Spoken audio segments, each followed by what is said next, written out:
Driven Music Radio. Behind every great song is a greater story. She's Grammy nominated, Golden Globe winner. Also, she's been in shows such as Naked Gun 33 and a half, Hairspray, Troop Beverly Hills. Ladies and gentlemen, we have Pia Zadora here. How you doing? I'm good. Were you just talking about me, all that stuff? I did all that stuff? Did all that stuff. Old enough to do all that stuff. Oh my goodness. Hey, looking nice and young. You found the fountain of youth. It must have been my stunt double, geez. It's all these Piatinis that keep you young. Oh, there you go. And also, one thing I want to mention, celebrity ghost story. Okay, we're off to a good start, I can see. I lived in Pickfair. My ex-husband and I bought a house called Pickfair. And it's kind of an iconic Hollywood house because Mary Pickford and Douglas Fairbanks lived in this house. And it was kind of a national or a local monument in a sense. And we got in and the whole place was falling apart and we raised it. I don't mean up, I mean out. We raised it because it had termites. And, it was old. It was beautiful, bare bones, but it was an old house. It was Jerry Buss who owns the liquors. It was it was his party house. So he used it as a party house. So we wanted an elegant house. So we raised it, and then, God, my kids thought there were ghosts there. And they would come running into me every night. Mom, I hear thumping on the ceiling, and I hear voices laughing, and because they were below the attic. So they would come in scared and, really messed up. And then the rumor got started that there were ghosts. So Celebrity Ghost Story called me and said, hey, we hear there are ghosts in your house. Would you mind doing a segment? I said, what the hell? Fine. You know what? So I did it, and I just related the story of how the kid, I never witnessed it myself, but, they would come into me on a regular basis, and they swore there were ghosts. So that was Celebrity Ghost Stories. Could we stop talking about that now? Okay, yeah. We can stop that. I don't care. It's just really stupid. It's a house. Who knows if they're ghosts or not? What the hell? Anyway, that's why I drink. Not a problem. So you started off with Santa Claus emotions. Oh no, we go down that road again. Okay, so that was my first movie when I was like 8 years old. Uh-huh. And I played a Martian princess. And it was a Universal film. And I got to keep all the dolls, so I had nothing to complain about. But, when I became Pia Zadora, whoever the hell that is, they used it against me. Pia Zadora, sci-fi fiction, it can't be this, that. It's a great movie. I made a lot of money. I was a kid actress. I started on Broadway. I did, that movie. I did commercials and stuff like that. And it's just a campy Christmas film. By the way, I had the title song, recorded the title song on that with Milton DeLogue. You wouldn't know, it's way before your time, but it's called Hooray for Santa Claus. Hooray for Santa Claus, yay, yay for Santa Claus. It was a cute little song. So, I didn't know what I was doing, but I got offers and I said, okay, fine. And I did them.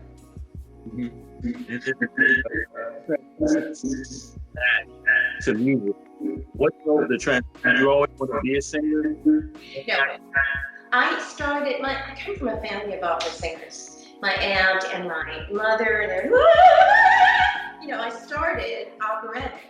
I went to Juilliard. I had a scholarship at Juilliard when I was a kid because I had an operatic voice from the women in my family. And what happened was I started on Broadway and I sang Broadway, and that's how I basically, did my childhood, spent my childhood as a Broadway baby. And then I kept on singing until I met my husband when I was about 18, 19, and stopped for a while And then after that, went to movies and got really, really messed up. And I said, enough of this. I'm gonna sing again. I'm gonna go back to what I know I can do. And I needed my credibility, you know. And so I made an album, Frank Sinatra. I actually had a Grammy nomination in '85. Yeah. And I lost to Tina Turner, like anyone's ever heard of her since. And lose to anyone, fine. Tina Turner. It works for me. But I won a Golden Globe, and that was like very controversial. And have it on my desk there, and they keep wanting to take it back. And I'm like, you're not coming in the house. We have security. You're not getting past me. It's a joke. They don't want to take it back. But there was a lot of controversy surrounding the Golden Globe because of a bunch of reasons. Anyway, so at that point, after I had Jermaine Jackson, we had the #1 hit in Europe in 1985, gold, silver, platinum. We won the international duo over Mick Jagger and Michael Jackson. We were the shit. We really were amazing. And Jermaine and I, everyone thought we were married and that he was Michael Jackson. And it was a mess. But in Europe, they loved us. They loved us. And so after that, Frank Sinatra comes around and goes, hey, Pia. He saw me performing with a friend of his, Jackie Mason, in Florida.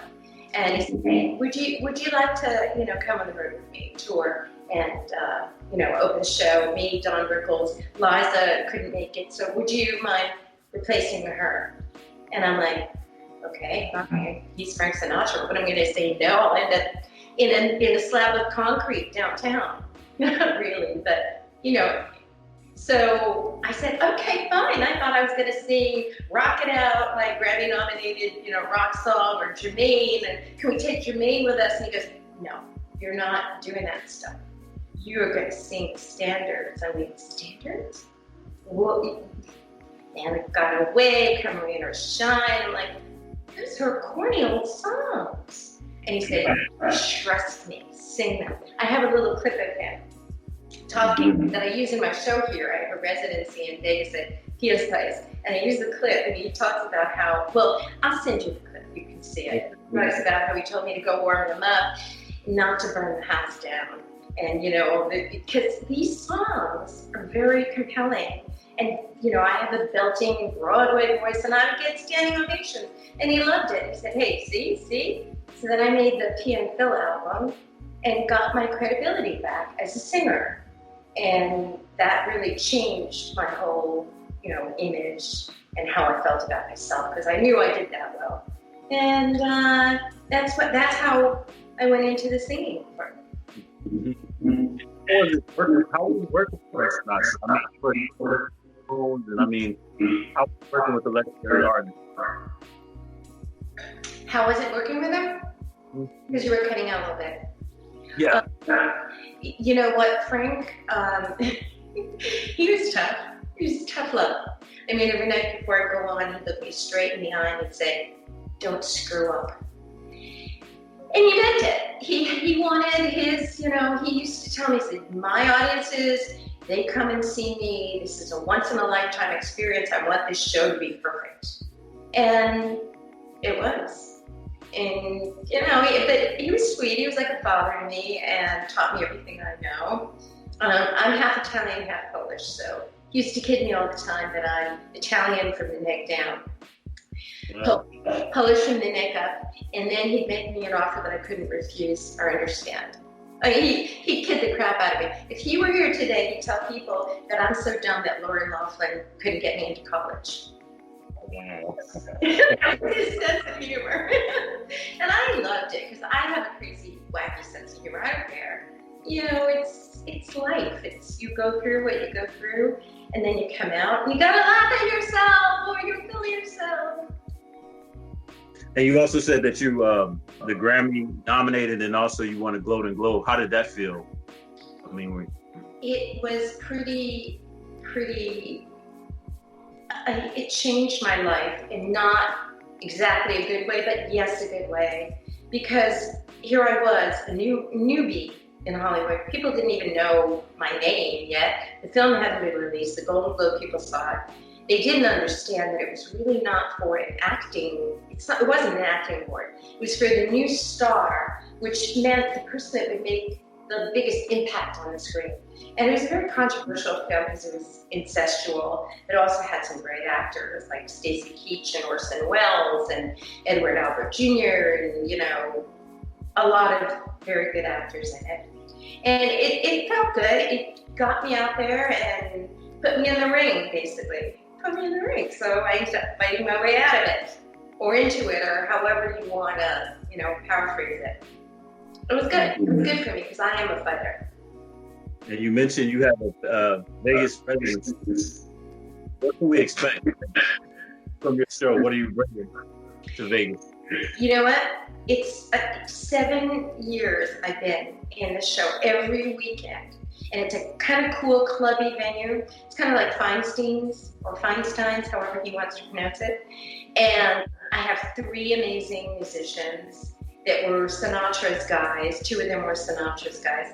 And I have Sonny Charles, who's an amazing singer, who's with Steve Miller. And he also was with the Checkmates. And he had that big hit also before your time, probably Black Pearl, with Phil Spector, sold 1 million records.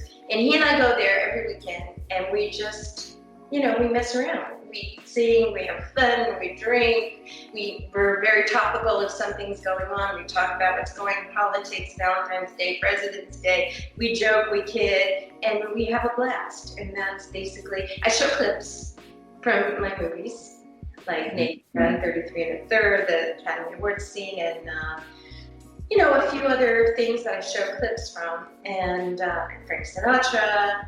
And it's just great because we got a lot of people from out of town come in. We have a lot of regulars come in every once in a while, and it keeps me engaged, keeps me happy. It's my happy place. Awesome. And as we this whole pandemic, things are kind of shut down. What are you doing in your spare time until everything opens up? Or is Vegas slowly opening up now, or is it still in lockdown? It's slowly opening up now, but I'm not going out there yet because there's no reason for me to. I'm kind of enjoying the solitude. I'm kind of enjoying getting closer. My son is here, and we're self-isolating with him and my husband.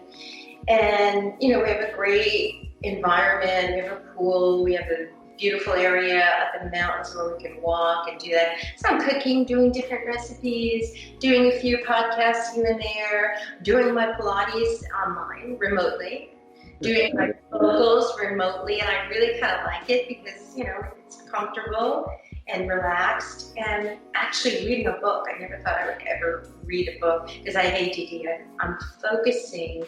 I'm a lot calmer, and just, I don't know, it's a very meditative moment for me in my life. It's been so fast-paced in the past, and I needed to just stop.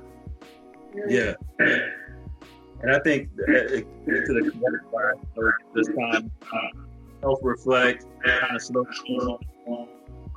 But for me, I'm getting a little bit of Speaking of the Jackson, I had tickets to go to the Janet Jackson concert on my phone, so you gotta wait for that. You make it work, right? Just make it work. It's like, make it work. Like my husband got antsy the other day, and he's getting nervous, and he's like walking around and like, hey, look, time, we're not on pause here. It's going on. Time is going on. So stop feeling fucking sorry for yourself and start being in the moment and enjoying. Because it's not going to really last that long, right? We're going to be out there pretty soon, but we're going to maybe know when we don't want to be out there anymore.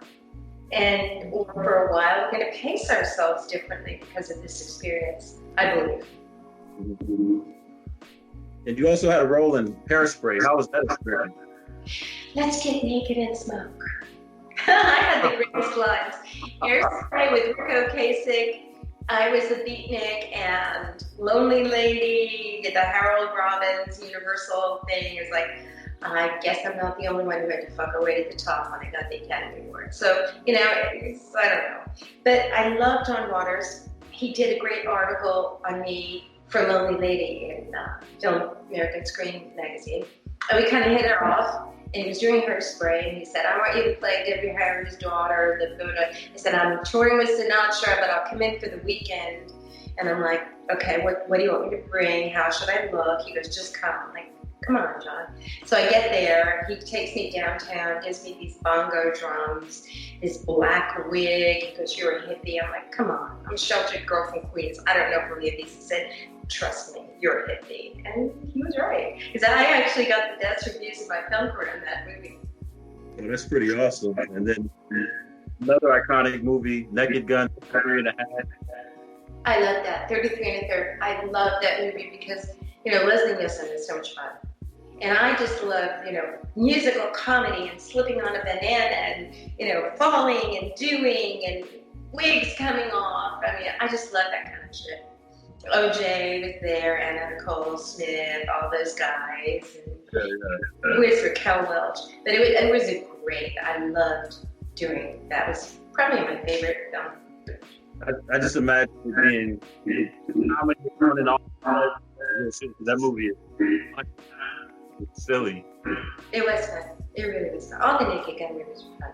But I think that was the most fun because I was in it. And Beverly Hills, another iconic. Oh, it was just, it was a very little cameo. But my friend Robin Leach, remember Robin, Lifestyles really famous. He eventually came here and became the #1 journalist here. He passed away about a year ago of a stroke. And he was in that, and I loved, being with him, and then he came here, but that was not much for me to do in that movie. So out of all of the things that you did here, what would you say was the challenging aspect of actress, singer, Broadway, the whole nine? Well, I think it was probably Naked Gun 33 and Third, because that combined everything. Comedy, singing, moving around, dancing, because I'm a dancer too. And I just put all of that together. Musical comedy, that was my thing as a teenager and as a kid. Being on Broadway, dance lessons and this and that, vocal lessons, but having fun. That's my, MO. Most rewarding aspect of your career. What? What's the most rewarding aspect of your career? The most rewarding aspect of my career? Oh, that's kind of a weird question because I guess the rewarding part is now I'm able to do what I want. To be here, go to Pia's place on the weekends, hang out, make an album, do this, my album, All or Nothing at All.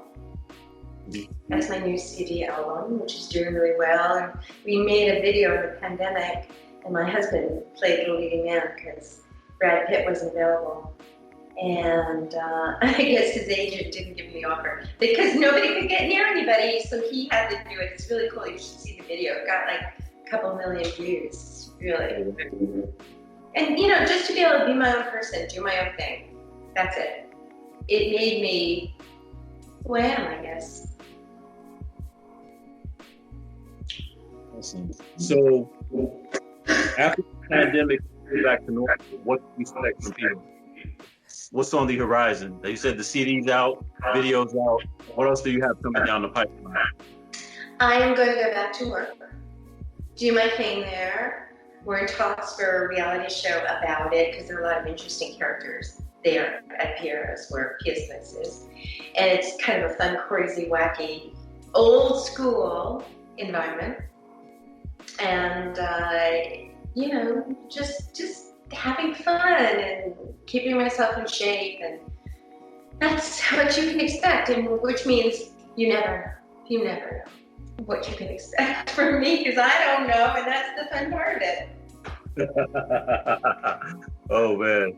And Pia, thank you so much for the time to join us here and tell us your story on Music Radio. My very last question, shameless promotion time. Where can we find you on social media, find out about your residency? Shameless promotion time. Well, I'm on Facebook, Instagram, and Twitter, and it's @official Pia Zadora and official Pia Z. You can Google all that stuff. And my website, piazadora.com, that has everything basically in it that I'm doing. And then the music's on Amazon and Spotify and Pandora and all those, regular, normal outlets that you would expect. But the website pretty much, guides you to everything. Just don't look at the mugshot. Go straight to the website. Ladies and gentlemen, you heard it to the music with special guest Pia Zadora. And again, thank you. And this is Mark and Pia signing off for the music. Thanks, Mark. No problem, Pia. Thank you.